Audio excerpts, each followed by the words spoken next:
Kenneth Blinkus is the head of the National Citizenship and Immigration Services Council. That union, if I'm right, Ken, oversees the agents? Is that it? Or?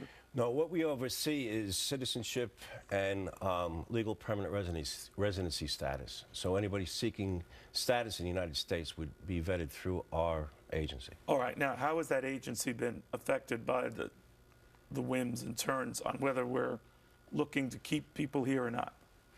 Well, we're directly affected by the president's executive order. The fact that the injunction has come through and that it's been held up has affected our location in Crystal City, Virginia, which was going to be up and running, processing these deferred action parent arrivals. And that's all on hold now, as well as any extension of the DACA program. All right, so anything that would move the process along, either sort through the people who are coming here or return them to wherever they came from, is kind of on hold. It's all in a limbo. It's on hold. So even when this judge slapped the president down on this delaying deportations for up to 5 million illegals, nothing changed after that. Tomorrow, I believe that judge is going to be making a decision, the Texas judge. So we'll know more, hopefully, after tomorrow. But until that's done, then, you know, I don't know what the outcome's going to be. Do you know whether people are still being deported?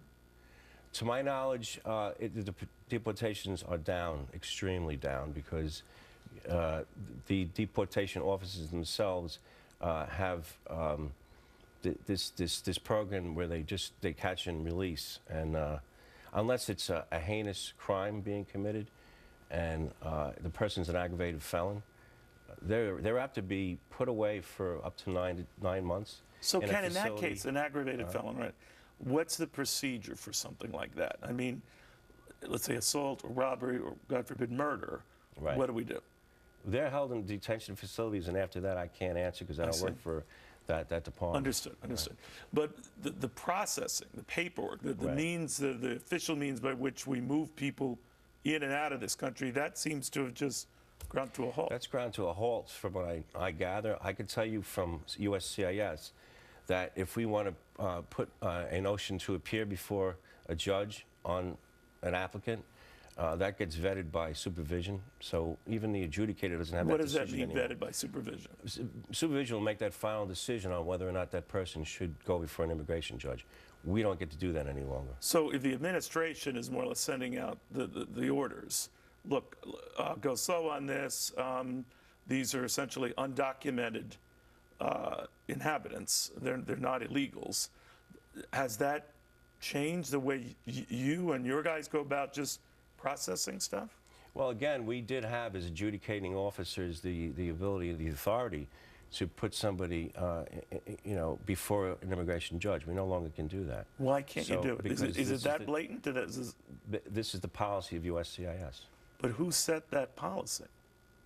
The powers that be. All right, the powers that be told you what you used to do, Ken, you and your guys can't do anymore. That's correct. So what do? Just sit on their hands?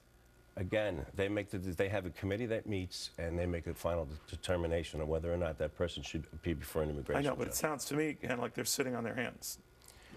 I would say so. So for Americans who are increasingly concerned, like this terrorist said about bad guys getting in, bad guys already here, it seems at the border that's very possible. That's absolutely 100% correct. And now with the homegrown terrorism, we have that. And then, again, now with these other programs that the president wanted to put through, you're apt to, they're not going to be properly vetted because the people that were going to perform the job of vetting these people, remember, it's on an application. It's not an interview. So you're only going to get so much information out of that yeah, they're not going to volunteer that. No, but you're only going to have a form, and how many documents they submit, how many are legit. And they're not going to put anything bad on a document. Of course not. And you're going to have people off the street doing these decisions. They're going to hire a lot of vets, and God bless them. Vets should be put first and foremost, always. Well, what you're saying, Ken, is that this goes unabated. Mm-hmm. I mean, we could be looking at something very scary. Absolutely, coming from all sides, from within and from without. And that's the problem that we're faced with. Worse than 9/11? Absolutely. I guarantee it would be worse than 9/11. Because we it's don't not gonna know be who the less. hell's here. No, we don't. We don't have a proper coming in accounting. here. We don't have a proper accounting whatsoever, and I don't see it getting any better. When you lessen the requirements, when you lessen the vetting, meaning the background checks, things of that nature, when you push people through, when you just decide that, oh, as long as you only have maybe a misdemeanor, or not a bad misdemeanor, whatever that means, I don't know. You might qualify. So you have people that came here illegally committing crimes and then still asking for this benefit. What about the people that filed and went the lawful status way? They went into the consulate and got a visa and came in that way. What about those people? They're in the back of the They're line. They're on the back burner. Ken Blinkus. Wow.